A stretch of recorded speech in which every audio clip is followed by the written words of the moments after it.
24 সাল ওভারঅল আলহামদুলিল্লাহ সবকিছু মিলে ভালো গেছে। 19 খুঁজতেছি 2019 আর আসলো না। আমাদের প্রত্যেকটা কাজই ফ্রুটফুল ভাবে হয়েছে। 2024 সাল আমার খুব বাজে কাটছে। আমি ইনশাআল্লাহ পরবর্তী বছরে আমার স্কিল ডেভেলপ করব আরো বেশি। আমি 2024 এও সিঙ্গেল ছিলাম, আশা করি 25 এও সিঙ্গেল। 2024 সালে যে ভুলগুলো করছি সেগুলো যাতে রিপিট না হয়। ইনশাআল্লাহ ফেব্রুয়ারিতে হয়তো বিয়ে শাদী করার ইচ্ছা আছে। রিক্সের নাম হলো জীবন, মরলে লাশ, বাঁচলে ইতিহাস।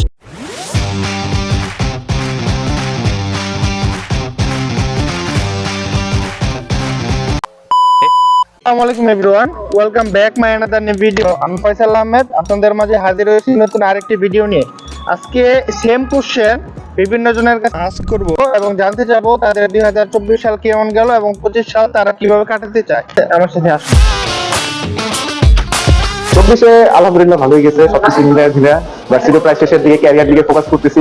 অবশ্য 25-এর দিকে আমার কিছু প্ল্যান আছে, ইনশাআল্লাহ ফেব্রুয়ারির দিকে হয়তো বিয়ে শাদী করার ইচ্ছা আছে ফ্যামিলিগতভাবে। 2024 শুরুর দিকে আমার অনেক প্রত্যাশা ছিল, তেমন প্রাপ্তি হয় নাই। তো জীবনে অনেক কিছু হয়েছে। 2024-এ অনেকজনকে পেয়েছি, তাকে সাগরের স্রোতের মধ্যে ভাসিয়ে দিয়েছি, তেমন কাকে পাইও নাই। তো আশায় আছি নতুন কেউ আসুক জীবনে। 2024 সালে যে ভুলগুলো করছি সেগুলো যাতে রিপিট না হয়। এই বছরটা ধরে আমার লাইফে অনেক আপস এন্ড ডাউন এসেছে। ইভেন আমার অনেক ভাই মারা গিয়েছে, গণপ্রথম হয়েছে। তো সবকিছু মিলিয়ে তারপরও আলহামদুলিল্লাহ ভালো কেটেছে। আমি ইনশাল্লাহ পরবর্তী বছরে আমার স্কিল ডেভেলপ করবো আরো বেশি। 2024 সাল আমার খুব বাজে কাটলো, এমন বাজে কাটলো যে আমি ঠিকভাবে দাঁড়াইতে পারি নাই।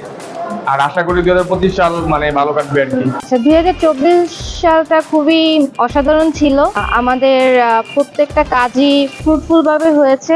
প্লাস 2024 সালটা তো আমাদের কাছে অন্যতম, কারণ আমাদের দেশ আবার নতুন করে স্বাধীন হলো। ওভারঅল আমি বলতে পারি খুবই ভালো কেটেছে। বাট 2025 সাল আমি চাই দেশের জন্য আরো কিছু উন্নতি, কারণ আমরা যে স্বাধীনতা করেছি সেটার জন্য আমরা ধরে রাখতে পারি এবং কাজে কর্মে যেন সেটা আমরা ফুটিয়ে তুলতে পারি, এটাই আমার প্রত্যাশা। 24 সাল ওভারঅল আলহামদুলিল্লাহ সবকিছু মিলে ভালোই গেছে, কিন্তু আমরা যে 19 খুঁজতেছি 2019 আর আসলো না।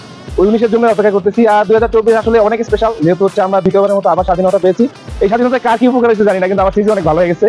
আর 2025 হচ্ছে আমরা আশা করবো 2025 যাতে 19 হয়ে ফেরত আসে। আমাদের জীবনে 2019টা সবাই মিস করে, এই 2019টা যাতে আবার আসে আমাদের জীবনে, এই প্রত্যাশায় থাকবে 2025। 24 সাল আমার অনেক ভালো গেছে, আর আমি একটু মোটা হয়েছি। 2025-এর প্ল্যান আপাতত এই মেয়েদের সাথে থাকবো আর লেখাপড়া দেখবো। 24 সালটা আমার জন্য ভালো খারাপ দুটো মিলে ছিল, কিন্তু আমি 2024-এও সিঙ্গেল ছিলাম, আশা করি 25-এও সিঙ্গেল থাকবে। 24 সাল আলহামদুলিল্লাহ ভালো কেটেছে, যেহেতু স্বাধীনতা এনেছি। এই স্বাধীনতা রক্ষা করার জন্য আমরা সকলে প্রতিশ্রুতিবদ্ধ। ইনশাল্লাহ চেষ্টা করবো যে এই স্বাধীনতার যেন আমরা ধরে রাখতে পারি। 25-এ প্ল্যান বলতে